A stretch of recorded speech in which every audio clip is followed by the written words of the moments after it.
Hey, women's basketball fans, Arike Ayala here, and I have another 5 storylines that you need to know, and I'll give them to you in the next 5 minutes. To begin, the Minnesota Lynx got their first win of the season, an 80-78 win over the Washington Mystics. For the Lynx, the leading scorer was Kayla McBride, who scored 24 points down the stretch. And speaking of upsets, Indiana, after getting their first win in 20 games last week, they ultimately fell to the Aces 84-80 on Sunday, June 4th. But this game came right down to the wire. The rookie, Aaliyah Boston, was held to only 7 points, but Kelsey Mitchell went off for 22 points for the Indiana Fever.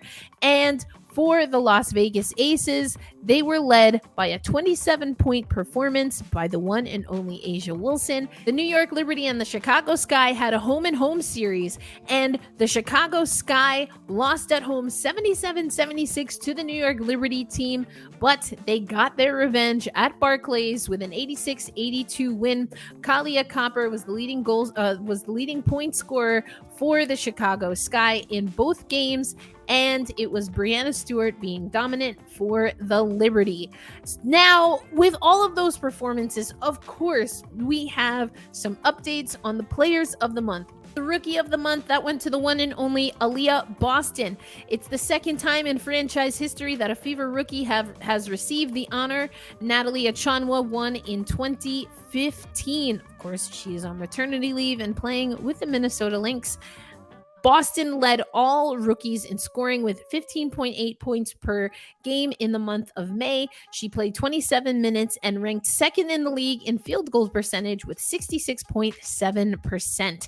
Now, we talked about how important Aaliyah Boston has been. They snapped a 20-game losing streak, Boston and the Fever, along with Christy Sides, but it would not be Christy Sides who wins Coach of the Month. Coach of the Month honors went to Stephanie White in her return to the WNBA as a head coach. She now is leading the Connecticut Sun and led the Sun to a 4-1 record through the month of May. And we'll get to standings in a minute because White and the Connecticut Sun still at the top of the table. And for players of the month, the Kia WNBA players of the month are Breanna Stewart for the New York Liberty, who went 3-1 during the month of May, in which Stewart herself averaged 25.8 points, 10.3 rebounds, and 2.8 steals per game. And she is the Kia WNBA Eastern Conference Player of the Month.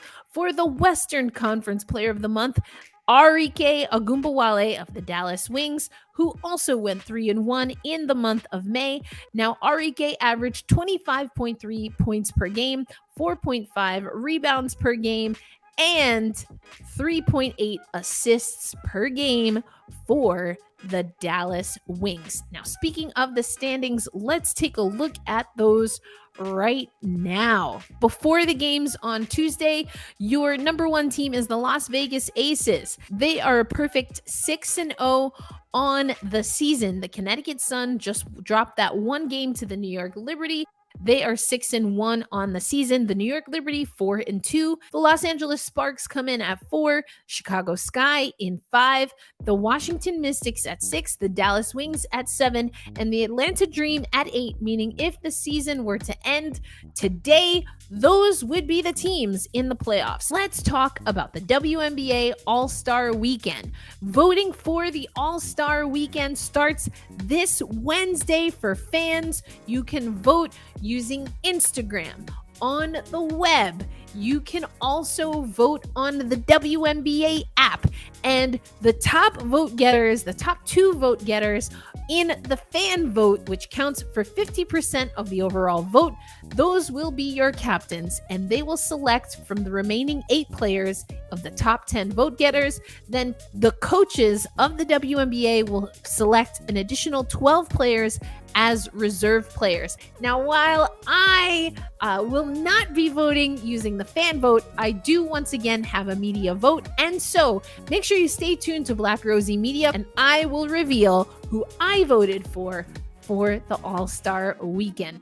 Thanks as always for tuning in to Black Rosie Media. We'll see you next week for another 5 storylines in the WNBA in 5 minutes.